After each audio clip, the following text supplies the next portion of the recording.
Les banques investissent où, comment et pourquoi les banques du Bénin n'investissent pas? Des réponses à ces questions pour présenter les opportunités liées, bien sûr, à l'investissement des banques pour l'économie béninoise. Et ce sera bien évidemment avec Boris Kouenou, il est économiste, il est notre invité. Bonjour. Merci d'être avec nous ce matin. Tout de suite, établissons la relation investissement-banque. Qu'est-ce que c'est en réalité? Merci beaucoup. C'est un plaisir pour moi de me retrouver avec vous pour parler de ce sujet qui pour moi est quand même très crucial pour une économie qui se veut dynamique. Voilà. L'Afrique est aujourd'hui, comme on le dit en termes anglo-saxons, c'est le new frontier. C'est un peu comme la nouvelle limite de la croissance dans le monde. Alors, quand vous prenez l'économie dans son ensemble, vous avez essentiellement 4 structures qui animent l'économie. Et vous avez le gouvernement, je veux dire les institutions publiques, vous avez les ménages, vous avez les entreprises, vous avez les banques ou les établissements financiers, disons carrément le marché financier.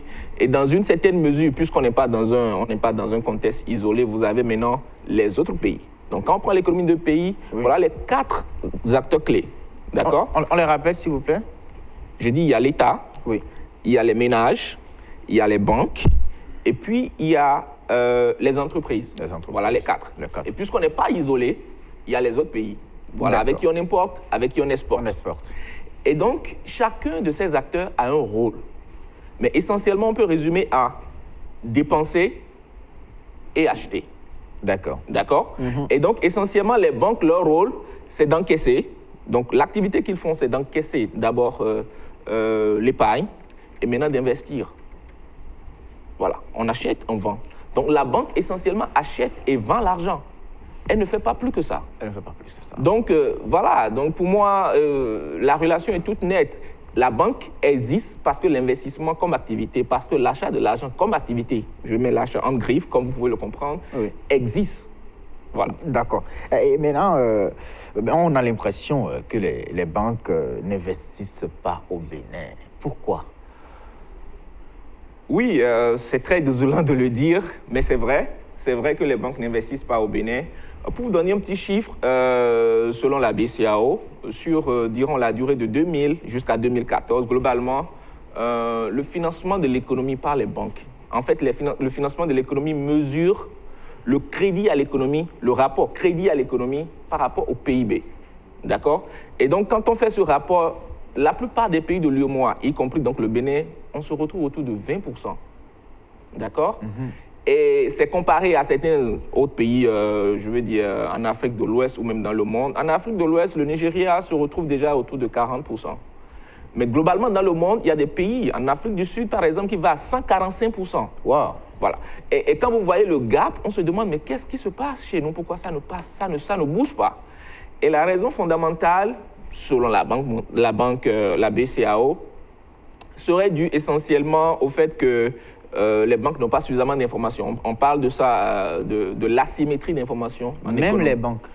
C'est ce qu'ils disent. Enfin, c'est ce que la BCAO dit, qu'il y a un problème d'asymétrie entre les banques et les clients.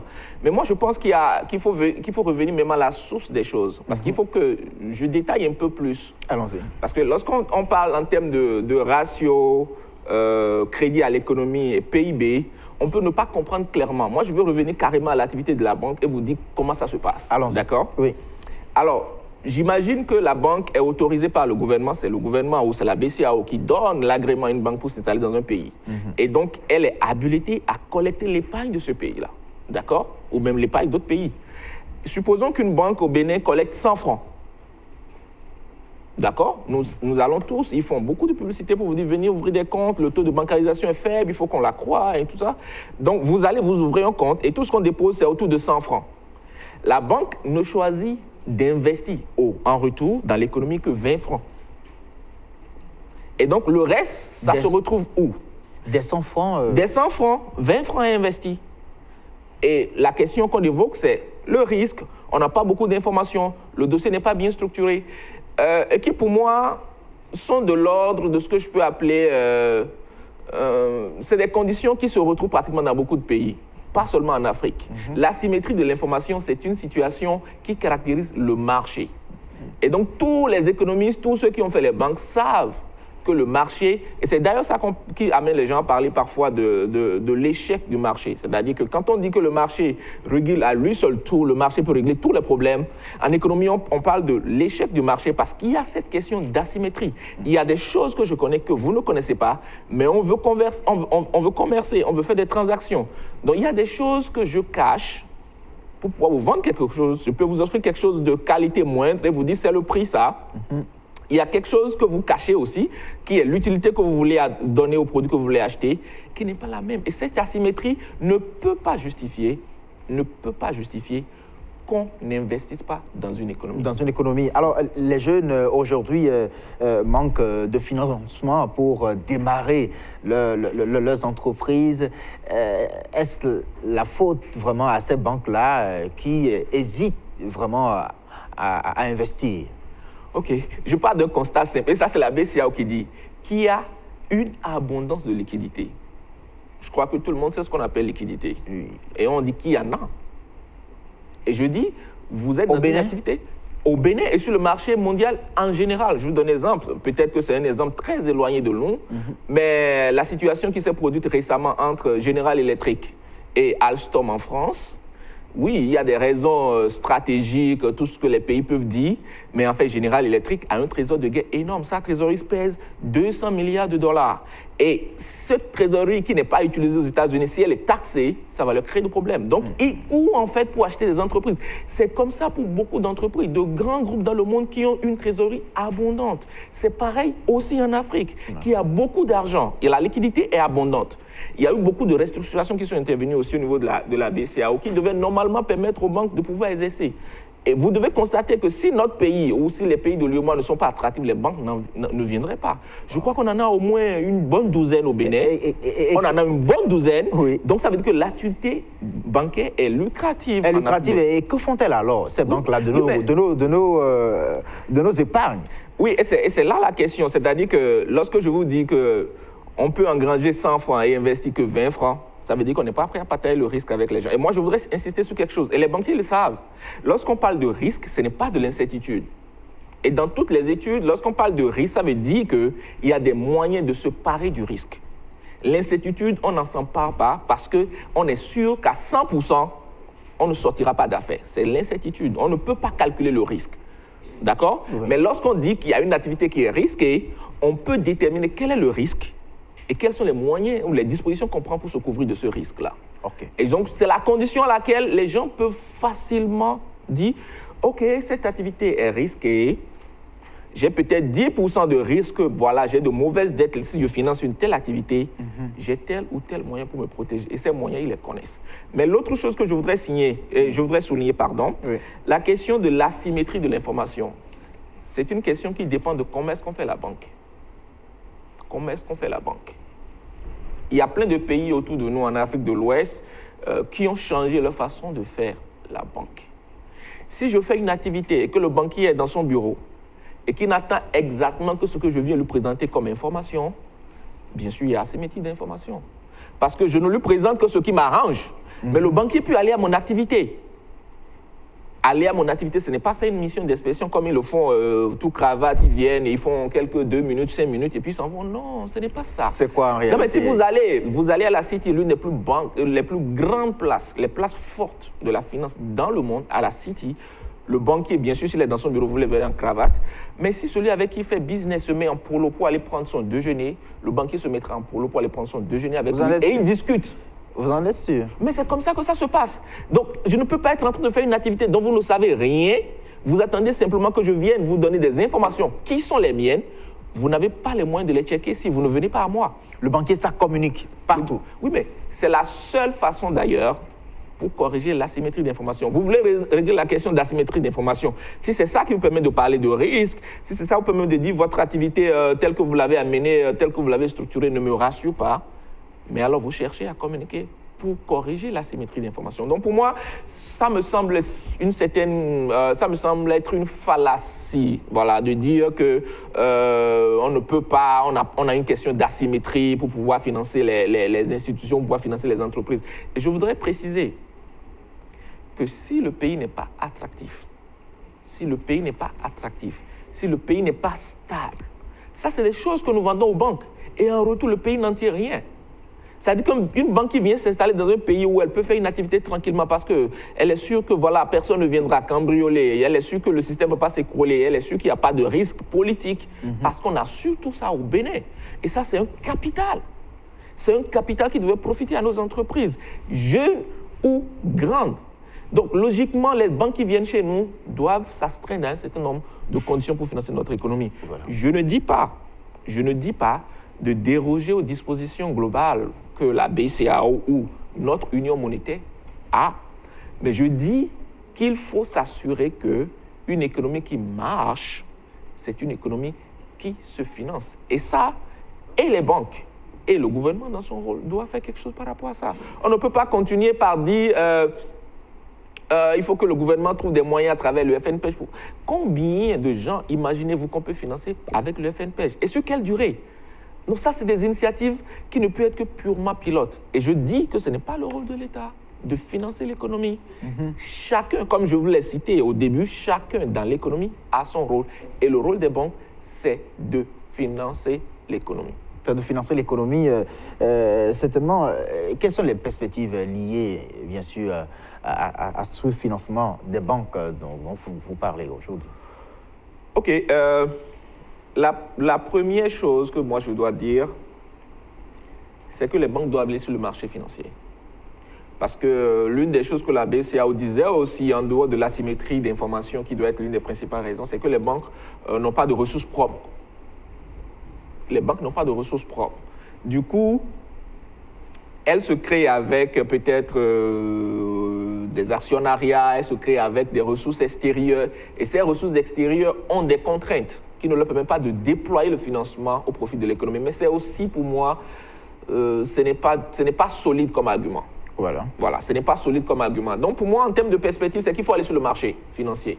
Et le marché financier est très prometteur. Je l'ai dit en début de mon intervention, que l'Afrique est ce qu'on appelle the new frontier. C'est-à-dire qu'actuellement, c'est le pays qui offre la plus grande attractivité pour les investissements dans le monde.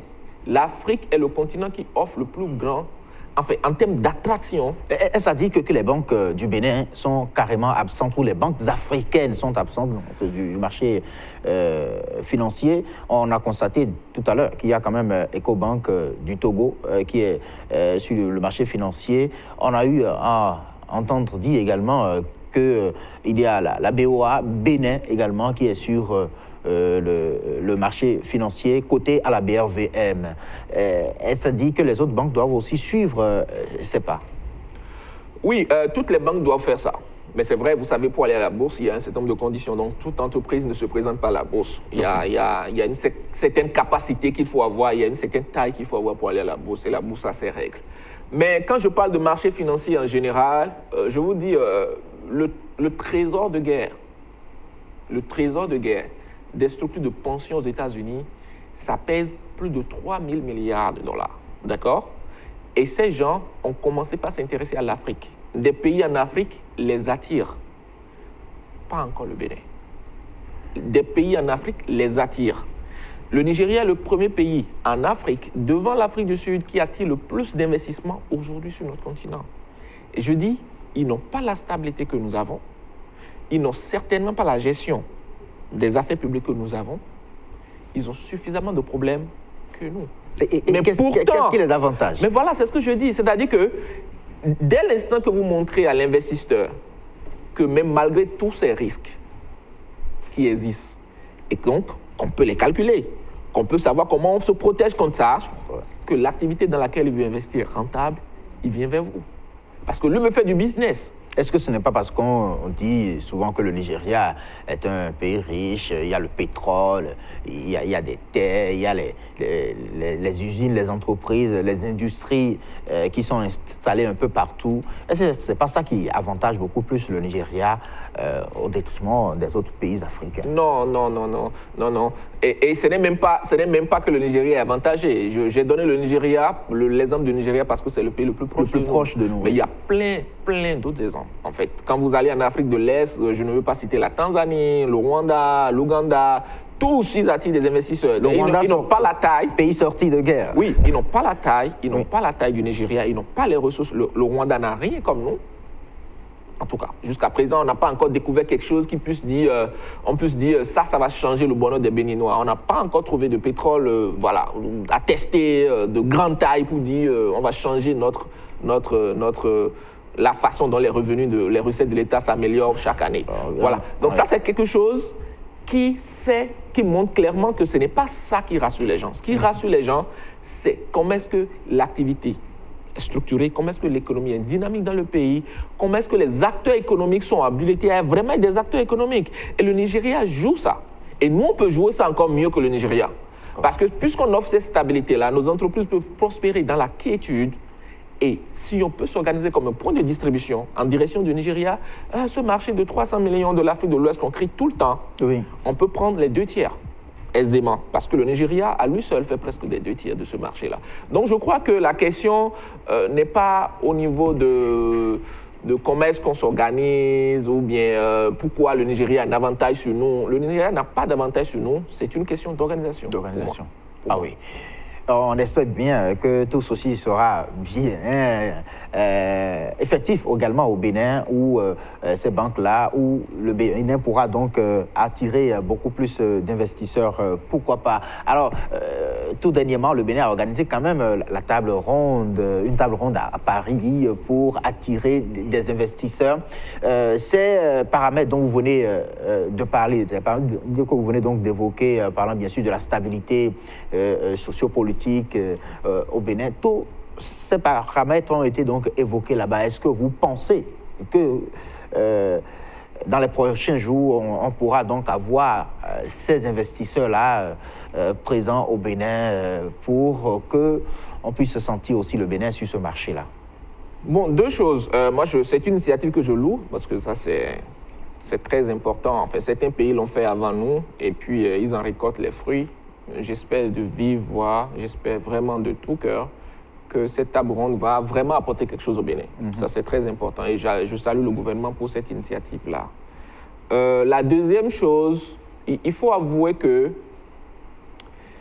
c'est vrai qu'on peut faire la cour aux investisseurs, mais comme j'ai dit, ils peuvent venir aussi spontanément si vous êtes attractif.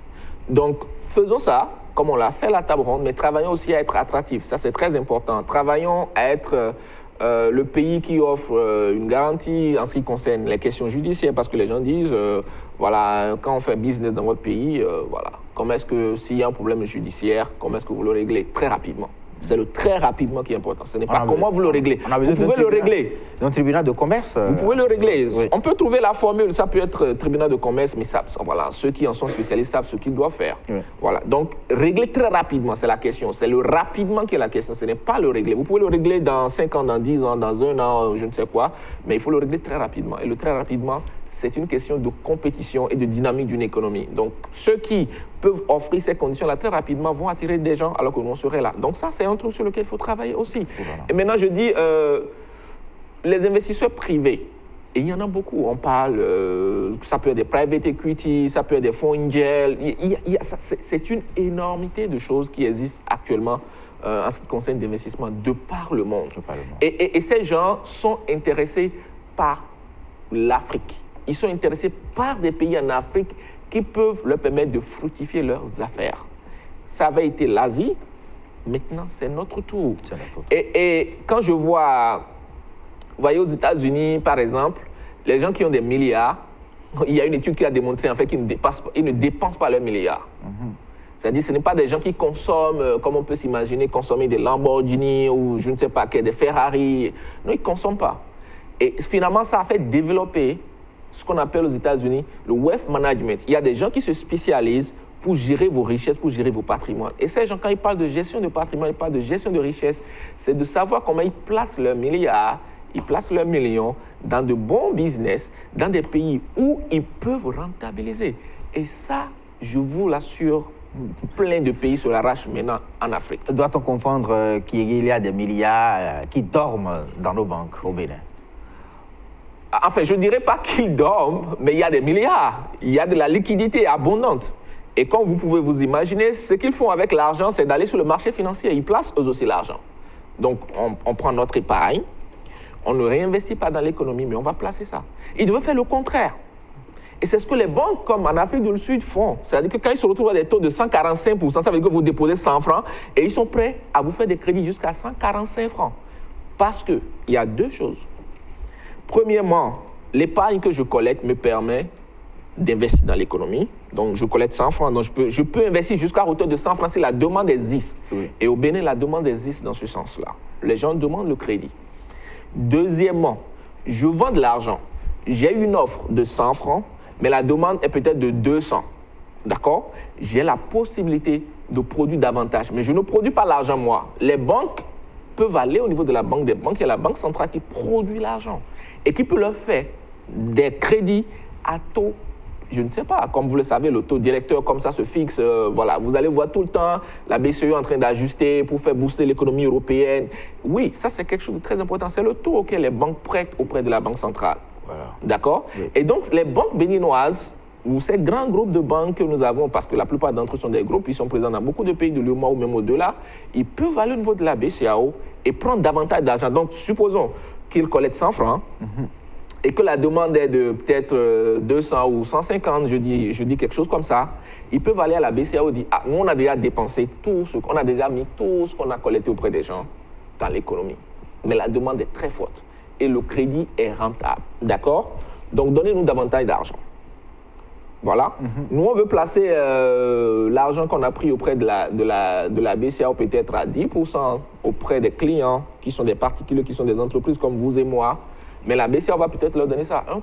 Ils ont une marge. Oui. D'accord? En dehors de la BCEAO, ils peuvent aller maintenant sur le marché financier et prendre encore d'argent pour dire le Bénin est attractif. Il y a de grands projets structurants dans lesquels le gouvernement est en train d'investir, des acteurs économiques sont en train d'investir. On a besoin que vous nous donnez davantage d'argent pour placer auprès d'eux. C'est du lucratif, c'est rentable. Donc c'est comme ça que ces gens en Afrique du Sud atteignent 145%. Donc, ils ont collecté l'épargne, ils ont tout investi, ils sont allés vers la banque centrale, ils ont pris, ils ont investi, ils sont allés vers le marché financier, ils ont pris, ils ont investi. Mais c'est rentable. Et c'est comme ça que ça doit se passer. Ce n'est pas l'inverse. Mais c'est l'inverse que les banques du Bénin font. C'est-à-dire que vous collectez 100 francs chez les gens, vous investissez 20 francs dans leur économie, et les 80%, vous allez sur le marché financier avec et vous donnez à d'autres banques ou bien à d'autres acteurs qui ont besoin d'argent. Ce n'est pas normal. Ça devait se passer autrement. C'est le contraire. C'est un peu comme si on marche sur la tête. On marche sur la tête. Comment est-ce que le Bénin peut amener ces banques-là à marcher dans la ligne droite? Marcher droit, voilà. Oui, marcher sur les pieds. Oui. Non, je crois que la question est toute simple. J'ai dit qu'il y a la disposition de notre union monétaire de l'Afrique de l'Ouest. Mais on est bon élève que lorsqu'on existe. En fait, si votre économie n'existe pas, si elle n'est pas performante, vous travaillez en vain à être bon élève. En vain. C'est-à-dire si on dit, oh, il faut être, le cadrage c'est ceci, le cadrage c'est cela, je connais, j'ai beaucoup d'amis macroéconomistes, le cadrage c'est ceci, le cadrage c'est cela.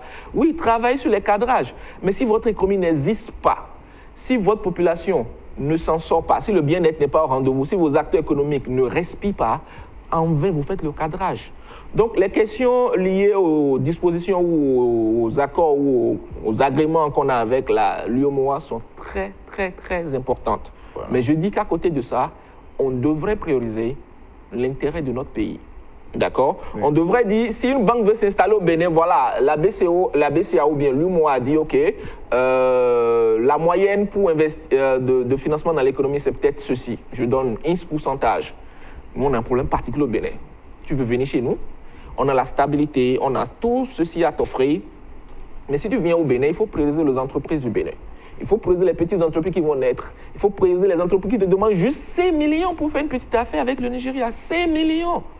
5 millions. Et vous leur dites, il y a un problème de risque. Oui. Vous leur dites qu'il y a un problème, qu'il faut qu'ils vous amènent une garantie. Si j'ai une garantie, moi, je ne viendrai pas vous demander 5 millions. Vous comprenez? Oui. Donc, l'État peut dire ça. On peut dire, OK, vous avez l'agrément, mais voilà les conditions spécifiques de nous, notre économie. On est dans l'UMOA, mais on a nos questions spécifiques. Oui. Et ces questions-là, voilà comment on voudrait que vous nous aidiez à les aborder à les réseaux.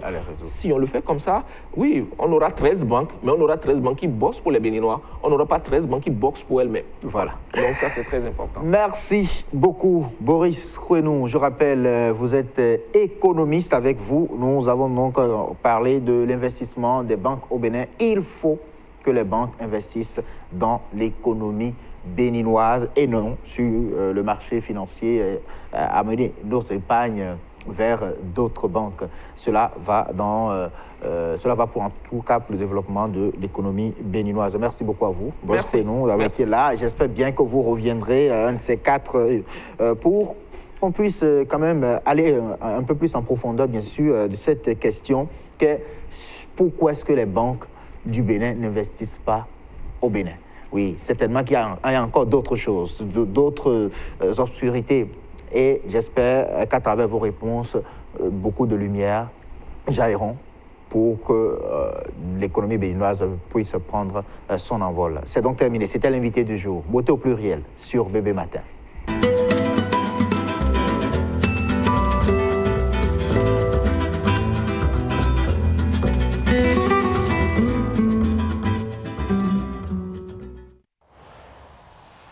Toujours au pluriel sur Bébé Matin. Je voudrais parler de la beauté. Beauté au pluriel. Aujourd'hui, nous parlons du maquillage.